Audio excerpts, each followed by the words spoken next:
আর নজর রাখবো এবার জলপাইগুড়ির দিকে। জলপাইগুড়ির মালবাজারে ফের হরপা বান। নবমীর দুপুরে মাল নদীতে হরপা বান। মাল নদীর বিসর্জন ঘাটে কাজ করছিলেন মালবাজার পুরসভার কর্মীরা এবং ঠিক সেই সময়ে নদীতে হরপা বান। 2022 সালের আমরা জানি যে দশমীর দিনেও মালবাজারের মাল নদীতে বিসর্জন ঘাটে ঘটে যায় হরপা বান এবং সেই আতঙ্ক এখনো কাটেনি। জলপাইগুড়ির মালবাজারে ফের হরপা বান। নবমীর দুপুরে মাল নদীতে হরপা বান। মাল নদীর বিসর্জন ঘাটে সেই সময় কাজ করছিলেন মালবাজার পুরসভার কর্মীরা। ঠিক সেই সময়ে নদীতে হরপা বান।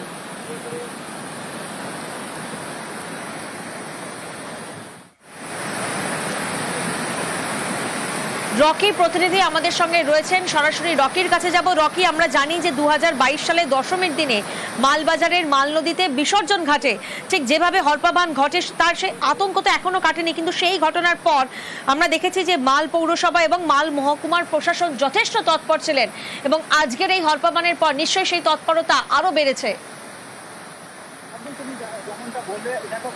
যেমনটা বললে দেখো, ফের কিন্তু 2022 সালের যে বিসর্জন ঘাটে হরপা বানে মৃত্যু ঘটেছিল সেই আতঙ্ক কিন্তু ফির দেখা গেল ডুয়ার্সের মালবাজারে। কারণ আজ দুপুর থেকে কিন্তু আচমকাই মালবাজার মাল নদীতে কিন্তু হরপা বান চলে আসে।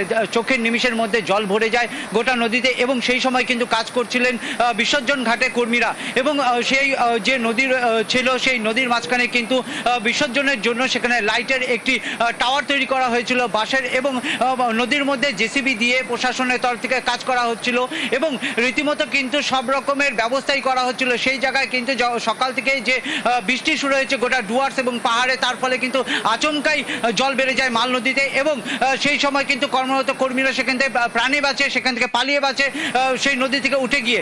এরপর কিন্তু ঘটনাস্থলে পৌঁছায় মালবাজার পৌরসভার যে চেয়ারম্যান রয়েছেন ও অন্যান্য আধিকারিকরা পৌঁছেছেন। কারণ জলপাইগুড়ি জেলা প্রশাসন কিন্তু আগের থেকেই তৎপর হয়েছে। 2022-এর ঘটনার পর থেকে কিন্তু নদীঘাটে বিসর্জনের জন্য কিন্তু কর্মী সাধারণ মানুষকে যেতে দেওয়া হচ্ছিল না এবং ইতিমধ্যে জানা গিয়েছে যে যে সকল পুজো মণ্ডপগুলি রয়েছে মালবাজার মহকুমার অন্তর্গত সেই কমিটিগুলো কিন্তু জেলা প্রশাসনের কাছে একটি আর্জি জানিয়েছিল যাতে এবার বিসর্জন ঘাটে তারা বিসর্জনে যেতে পারে। কিন্তু আজ যে ঘটনাটা ঘটে গেল যে আচমকাই নদীতে জল বেড়ে গেছে, হরপা বান চলে এসেছে এবং বরাত জোরে প্রাণে বেঁচেছে সেখানে কর্মীরা, তারপর থেকে কিন্তু প্রশ্নবোধক চিহ্ন থেকে গেল যে যারা আবেদন করেছিলেন জেলা প্রশাসনের কাছে যে বিসর্জন ঘাটে যাওয়ার জন্য তারা কি আদৌ যেতে পারবেন।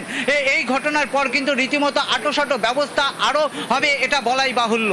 একেবারে বিভিন্ন প্রশ্ন উঠে যায় রকি। এই জায়গা থেকে আরো একটি প্রশ্ন জানতে হচ্ছে যে মালবাজারের মাল নদীর এই যে পুরনো স্মৃতি সেখান থেকেই তো প্রশাসন সতর্ক, কিন্তু আজকের অর্থাৎ এই যে পুজোর সময় আবহাওয়া দপ্তরের একটা পূর্বাভাসও ছিল বৃষ্টির, সেক্ষেত্রে এই জায়গার ঠিক পূর্বাভাস ঠিক কি কি রয়েছে এবং তার জেরে কি কি উদ্যোগ নেওয়া হয়েছিল প্রশাসনের তরফ থেকে?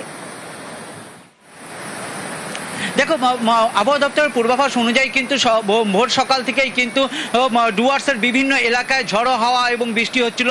তার ফলে কিন্তু বিভিন্ন জায়গায় যেরকম রাস্তায় গাছ পড়ে যায়, কোথাও বা লাইটের প্যান্ডেলের যে আলোকসজ্জার গেট তা পড়ে যায়। প্রশাসন কিন্তু সকাল থেকেই প্রস্তুত ছিল, কারণ যে কোনো ধরনের অপ্রীতিকর ঘটনা এড়াতে কিন্তু প্রশাসন তৎপর ছিল।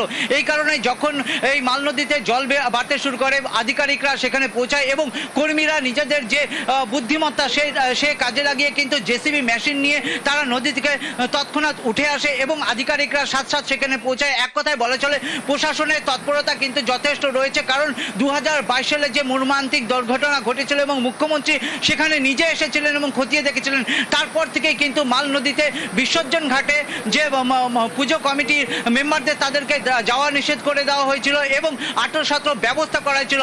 আজকে সকাল থেকে যে বৃষ্টি হচ্ছিল তার ফলে কিন্তু আজ দুপুরে আচমকাই হরপা বান সৃষ্টি হয় এবং জলে থই থই হয়ে যায় সেই মাল নদী।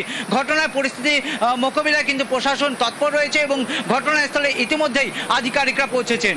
বেশ রকি, যেমনটা তুমি বলছিলে যে প্রশাসনিক তৎপরতা একেবারে তুঙ্গে, সেই ছবি যেমন সামনে আসছে সেই তৎপরতা নজরে আসছে। পাশাপাশি এটাও জানতে চাইবো যে মাল নদীর আতঙ্ক যেমন এখনো কাটেনি, অর্থাৎ মাল নদীতে বিসর্জন ঘাটে যেভাবে হরপা বান ঘটে গিয়েছিল 2022 সালের দশমীর দিনে, কিন্তু পাশাপাশি ডুয়ার্সের অন্যান্য অর্থাৎ বিভিন্ন যে নদী রয়েছে সেখানেও কি কড়া ব্যবস্থা বা কড়া নজরদারি রাখা হচ্ছে? একদম তুমি যেমনটা বললে, দেখো 2022-এর যে ঘটনা ঘটেছিল মাল মহকুমার মাল নদীতে, তারপর কিন্তু জেলা প্রশাসন রীতিমতো তৎপর ছিল, কারণ যে সকল পাহাড়ি নদীগুলি, কারণ ডুয়ার্সের যে সকল নদী রয়েছে প্রত্যেকটি কিন্তু পাহাড় থেকে নেমে এসেছে এবং প্রত্যেকটি খরস্রোতা এবং হরপাবান প্রবণ। এরপর থেকে কিন্তু বিভিন্ন নদীতেই নদীঘাটে নামা নিষেধ করা হয়েছিল, আটোসাটো ব্যবস্থা করা হয়েছিল। ইতিমধ্যেই কিন্তু বিভিন্ন নদীঘাটে যেরকম মূর্তি এলাকাতে এবং জলঢাক্কা বিভিন্ন এলাকায় প্রশাসন কিন্তু তৎপর রয়েছে যাতে এ ধরনের ঘটনা না ঘটে। সেই সতর্কতার পরেও কিন্তু আজ যে হরপাবান এসেছে তা কিন্তু তৎপরতা আরো বাড়িয়ে দেবে প্রশাসনের, তা বলাই যায়, কারণ যে কোনো ধরনের দুর্ঘটনা এড়াতে প্রশাসন তৎপর রয়েছে এবং বিভিন্ন নদীতে কিন্তু প্রশাসন নজরদারি চালাচ্ছে। একেবারে